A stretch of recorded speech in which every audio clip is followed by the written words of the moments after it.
Hey everyone, so I'm very excited to share my new and I guess first, well, it's not new, it's actually used, but my first electric car.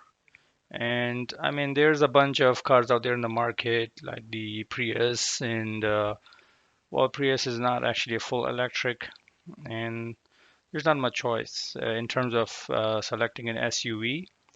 So I just did my research, looked here and there, and settled upon buying a Tesla.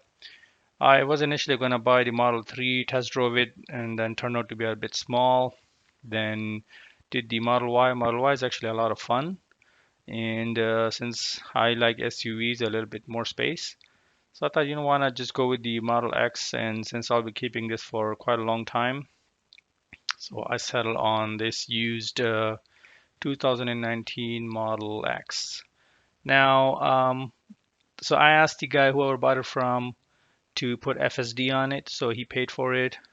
And then he also had installed the tux mats if anyone knows, they're laser cut mats and all weather, very amazing. They kind of rise up to the sides of the car and protects the vehicle from dirt, snow, everything. So that was really nice. And the other thing the previous owner also paid for extra is the six seat. I think that's like 8 grand you have to pay extra to have those installed. The regular option is standard option is 5 seats, so that's actually very nice to have because the back seats are independently adjustable. Other thing this car has is supercharging for life, and I also got the LTE, so with live traffic and navigation, and I think that's really nice. Plus, this one also is the tow hitch package. So I can later on, if I want to tow something, then I can easily do it. They include I guess there's some kind of bundle. I don't even know. It's still in its original bag. So I think I honestly saved, let's say the FSD plus the six seat, everything. I saved a lot. Now, you can see the panel gaps. Tesla is kind of notorious for it.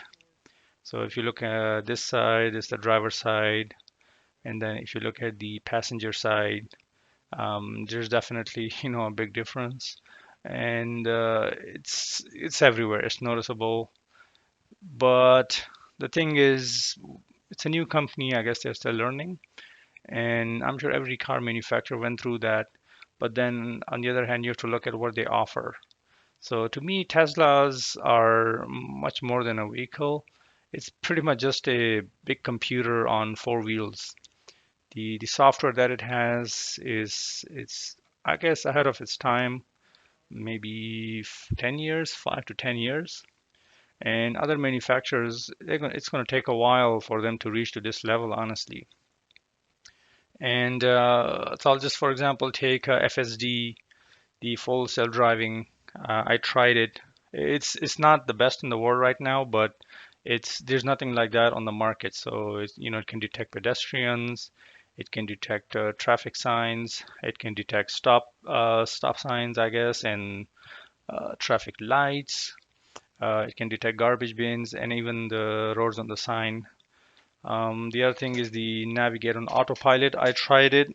I think it doesn't work on your regular streets. Maybe it's coming in the future, but I tried it on the highway and it's not bad. And one thing I noticed is I was going through a construction zone and it actually just displayed a warning on my screen saying, construction zone detected and full self-driving or I guess autopilot will be limited. So probably I think you use Google Maps and then maybe Waze to detect those kind of things. But these are amazing things, and other car manufacturers should have added those. Maybe it's in some high-end cars. I haven't driven any high-end car. This is, I guess, my first, you can say, luxury car. So I've been driving like a Mazda. Maybe I guess the only nice car I had leased one, a Lexus RX 350. Uh, so it's the first time for me driving such a luxury car.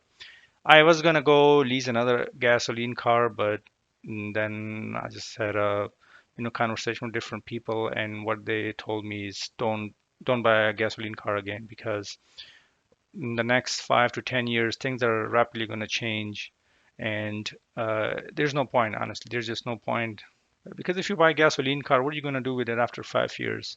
As time progresses, these electric cars are going to get more cheaper, and they're going to add more functionality, and uh, it makes more sense, right, to buy an electric car now. There's charging stations everywhere, so I think it makes sense. If you're in the market to buy a new car, then I would say just buy an electric car.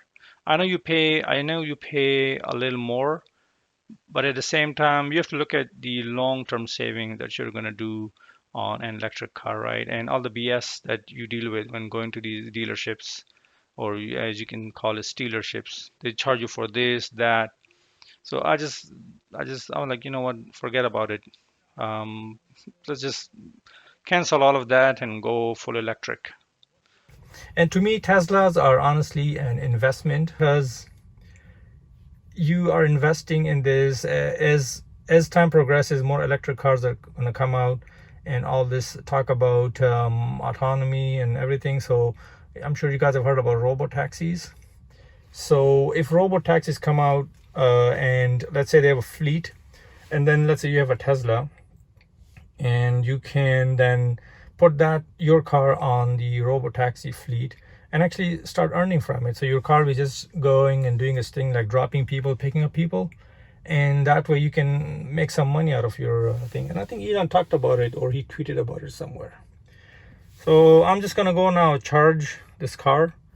Luckily there's a charging station close to me, so I honestly don't even charge it at home. I don't have to do that. I just go there, charge it, and I'm good for whatever driving I have to do. And one thing I will say, I mean, yeah, if it's parked at night and it will lose battery, but it's not that much that I can complain about. And other than that, I'll just make more videos. I learn about it, and I have some updates I would like to do to this in future. Maybe like a Chrome delete kit, a center console wrap, vinyl wrap. And as I do those, I'll keep you guys updated. So for now, I'm just gonna go have a ride, and ciao.